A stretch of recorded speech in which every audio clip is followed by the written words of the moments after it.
I got my invoice today for my LinkedIn Premium membership, and I about passed out. I think I did lose consciousness for a few minutes. But when I came to, I sat and just thought about it for a while. And I thought about the benefit that I was getting from LinkedIn and how it was different from other platforms that I'm on and other subscriptions that I have. And ultimately, I realized that it was worth it to keep this membership and to pay this very expensive annual fee. In this video, I want to talk about how every online platform has its own character, its own culture, its own different frequent members or frequent posters. It has its own style, posting style.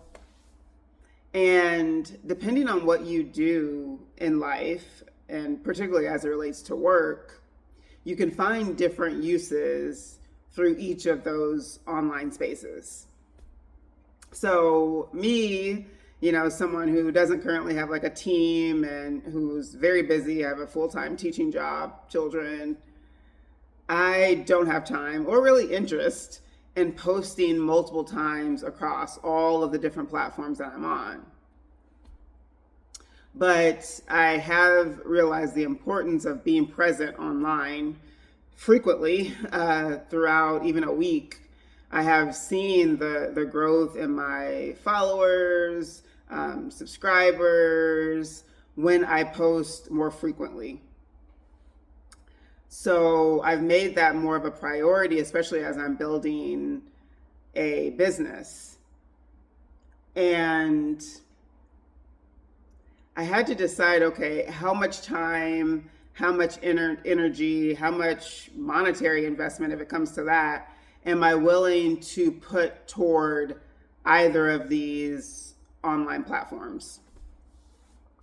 And for months, I had a LinkedIn account. Probably for years, I had a LinkedIn account that I never used. I didn't really find much utility with it.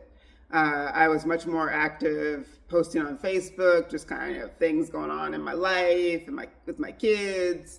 I was posting somewhat frequently on Instagram, just random photos. It was kind of easy things to post, and I would also share different projects I was working on and things like that. But those are relatively easy posts for me.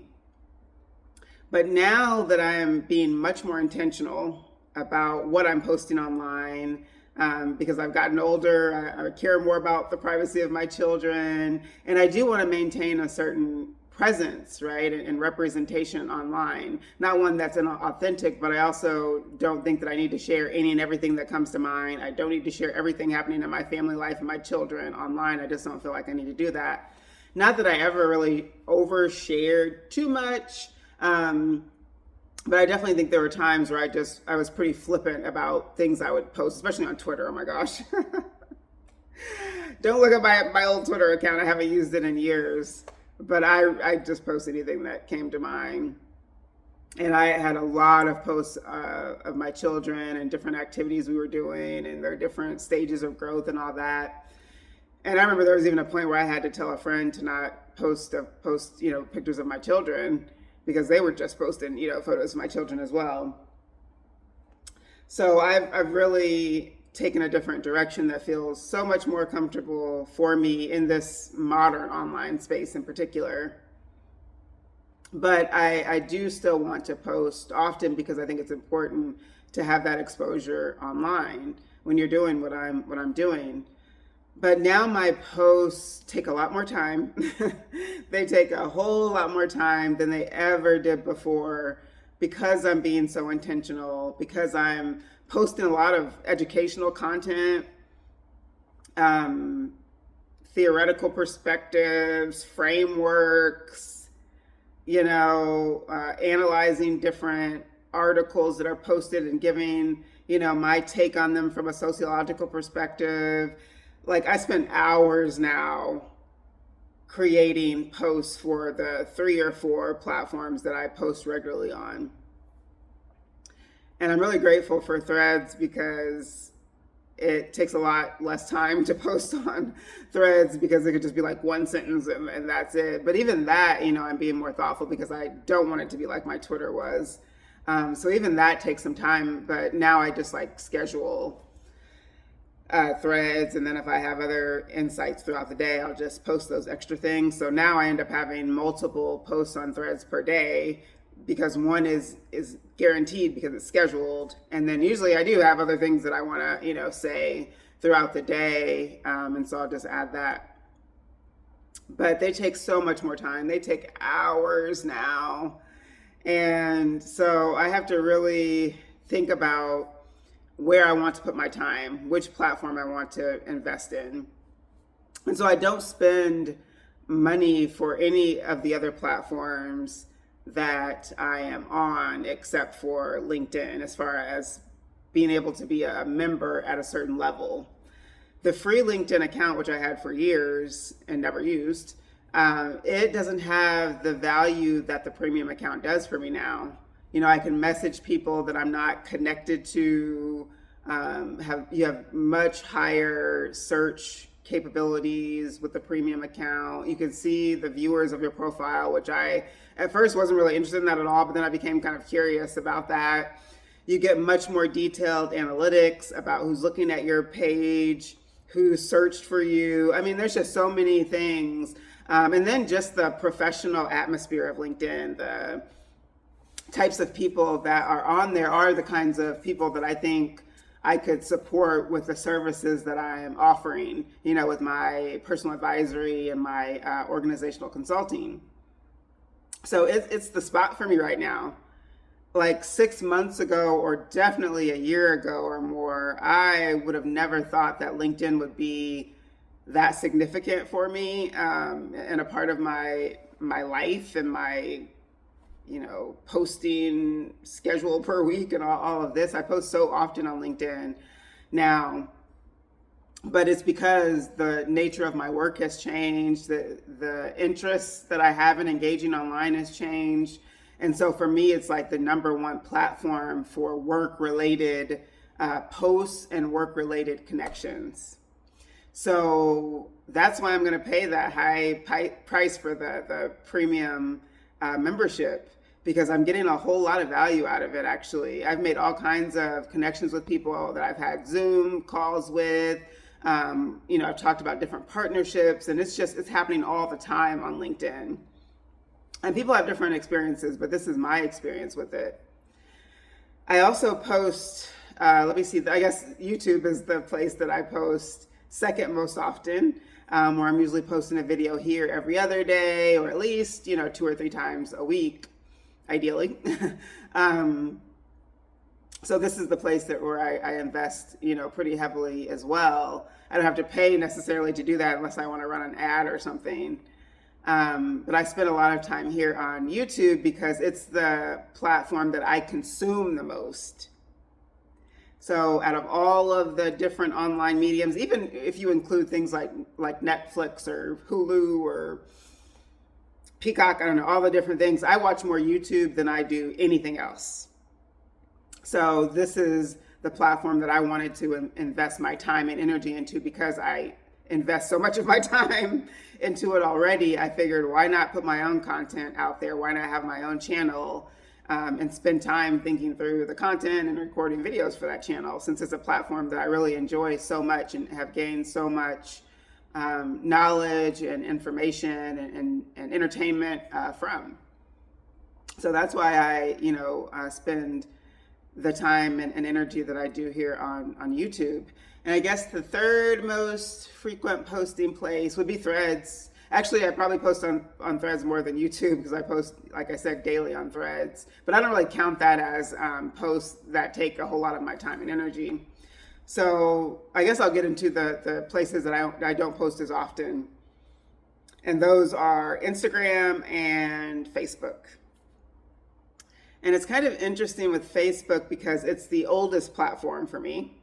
It's the platform I've had the longest. It's where, my intimate relationships are, even though I don't, I'm not as close to a lot of people that are on Facebook now, but family, friends, they're all on Facebook. So that particular crowd is people that have known me for years, right? They've seen me since probably before I became a professor, which is going on 20 years now. And now they're also seeing me pivot into a different career. So these are like long-term relationships here on Facebook. And I think I took that for granted for a while as well. And after having some conversations with ChatGTP, I agreed with ChatGTP that I should spend a little bit more time on Facebook because I do have such long-term relationships with the people there, and the trust is already there. Even though I am pivoting and doing something different and kind of rebranding, to a certain extent, these people know me, in a lot of different ways.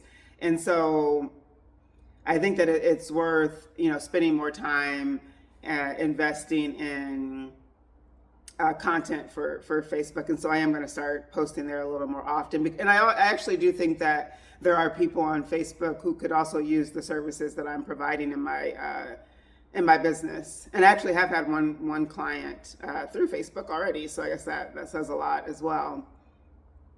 Instagram, I've never really been a huge Instagram poster. I'm not really into a whole lot of photos of myself, and definitely not ones where I have to do a lot of curating of makeup, clothing, all this different stuff. I don't, show much of my body. Like, this is probably as much as you're going to get. This neck you're getting here, it's probably as much as you're going to get. Like, you're not seeing, belly and breasts and even legs anymore in the things that I post online. So, Instagram really favors that sort of thing, especially when it comes to women. So I'm just not into that. And yeah, just the photo part of it, just having photos of myself. I think there's a lot of other things that you could post on Instagram that are interesting and that get a lot of views and stuff like that. And so I'm experimenting with some of those things. But it's just not my favorite platform for me personally. I enjoy looking at other people's content. And I laugh all the time with different posts on Instagram, but it's not my favorite place to engage or to put out my content. I also don't know that it is a platform that really is conducive to bringing people, connecting me with people that could use my services that I'm offering in my business. I'm sure they're there somewhere. But I think when I compare that to other platforms, I don't think that that's really the place. So I think that these realizations have been incredibly important. They are adding another layer of like, oh gosh, I have to spend more time creating content and posting all these different places. But I'm also learning to repurpose posts because I used to just create new things for every single platform. And that is just so exhausting. And now I'm trying to figure out ways that I can repurpose and repost things across platforms because people aren't, they probably didn't even see it the first time you posted it anyway. And then a lot of people that follow you on one platform don't follow you on another platform. So don't feel like, if you do that, you're just repeating yourself and being redundant because probably, most people haven't seen the content in the first place, right? And it also gives you a chance for new people to discover the content. So I'll conclude this video by saying that I think it's worth it to think about your use of these different online platforms if it's something that you care about. And I imagine these are things that you think about and care about if you're watching my channel and my videos. There are some that may be worth your monetary investment. There may be platforms that are better for work, relationships, and connections. There may be platforms that are better for sharing personal information and personal stories. And then there are platforms that are better for just socializing and chatting with people. And it's good to know the difference between those. And that's what I've learned. now I'm okay for now with the price of LinkedIn Premium until I get that that invoice again next year, I guess. Thanks for watching. This is Class with Prof. Eve. I'm Evelyn.